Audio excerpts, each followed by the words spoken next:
Hi hello नमस्कार. आपण पारू मालिका 1 एप्रिलमध्ये काय झालं ते पाहणार आहोत. तर काल आपण पाहिलेलं आहे की आदित्यने सांगितलेलं असतं की पारूला जी तुला साडी आवडते ते तिथे चॉईस कर, पैशाची चिंता करू नको, मी जे काय आहे ते बिल भरेल असं सांगून मग पारूला ते त्या दुकानात जाण्यासाठी सांगितलेलं असतं. अशाच नवीन अपडेटसाठी माझ्या चॅनलला लाईक, शेअर आणि सबस्क्राईब करायला विसरू नका. चला तर पाहूया मग आज काय झालेलं आहे ते. इकडे दामिनी दुसऱ्या सेक्शनमध्ये बसलेले असते. तिथे दिशा जाते आणि म्हणते की आंटीला कसं काय कळलं की मी पारूचं नाव दिलेलं असतं, तुम्हीच माझं नाव सांगितलं ना. मग ती बोलते की नाही, तू आठव मी काय म्हटलेले की शत्रूचा शत्रू म्हणजे माझा मित्र असं मी तुला बोलले होते, हे तू आठव असं बोलते.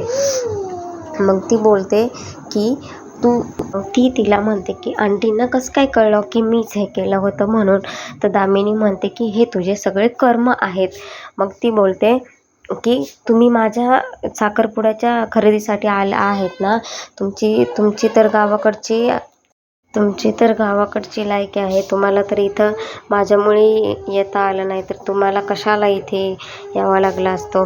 मग दामिनी म्हणते लायकीत राहायचं आणि व्यवस्थित बोलायचं असं बोलते. तू तिथला भविष्यकाळ आहेस, मी इथला वर्तमान काळ आहे किर्लोस्कर घराचा. मी ऑलरेडी सून झालेली आहे, तो होणार आहे, अजूनही विचार कर बोलताना असं बोलते दामिनी तिला. ती बदकाला पंख लावले तरी तो मोर होत नाही.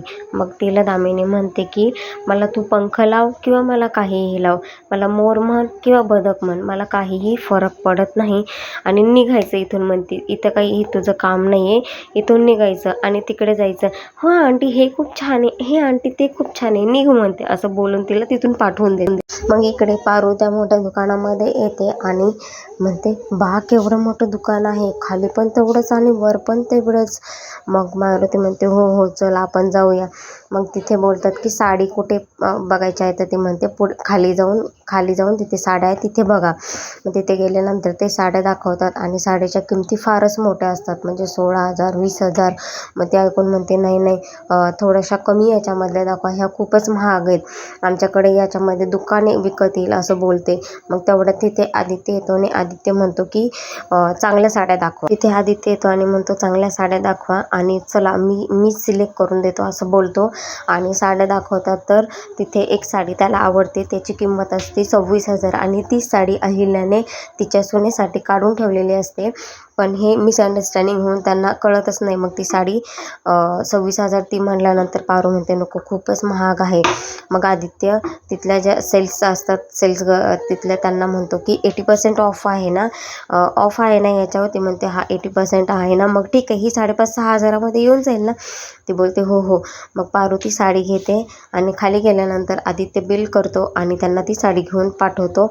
मग इकडे तोपर्यंत दामिनीने त्यांना दुसऱ्या सेक्शनमध्ये नेलेलं असतं. साड्या छान आहेत म्हणून त्यांनी 2-3 साड्या बघतात आणि त्यांना त्या परत त्याच सेक्शनमध्ये जातात जिथे ते पहिले गेलेले असतात आणि मग तिथे ती साडी बघायला लावतात. तर ती साडी दिसत नाही त्यांना. मग ती बोलते की मी चॉईस केलेली ती माझ्या सोन्यासाठी साडी, ती कुठे आहे. तर तिथली त्या म्हणतात की मी पण तुमच्यासोबतच आले होते, मला माहीत नाही इथून कुठं गेली आहे, काउंटरला गेली असेल एखाद्या वेळेस, तर मी बघूया. मग ते सगळेजण काउंटरला जातात.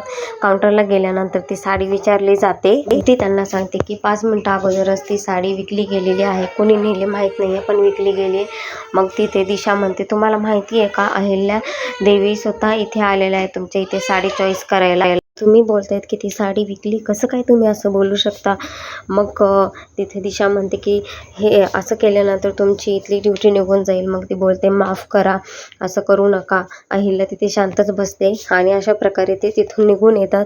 मग इकडे ती साडी नेसून छान तयार झालेली असते पारू. मग तिथे मारुती म्हणतो बघ आपली मुलगी किती छान दिसते या साडीमध्ये. मग ती म्हणते की आता तुझं लग्न होणार आहे असं. मग मारुती तिला म्हणतो की छान दिसते आपली मुलगी, बघितलंस का तू असं बोलतो, तुझ्या हारामध्ये तर अजूनच छान दिसते. मग पारू म्हणते की बा असं काही बोलू नको असं बोलते ते.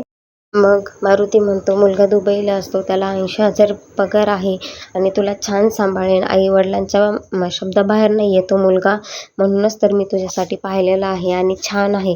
तुझं लग्न होणार, तू जाशील. मग मी आईला उत्तर द्यायला रिकामा की तुझ्या मुलीचं मी चांगलं करून आलेलो आहे, असं मारुती तिला म्हणतो. मग ती त्याच्या गळ्यात पडते आणि म्हणते की नक्की मला चांगलं सांभाळायला ना तो. मग तो म्हणतो, हो हो छान सांभाळून, तो नाही आईवडिलांच्या शब्दाबाहेर, असं बोलतो.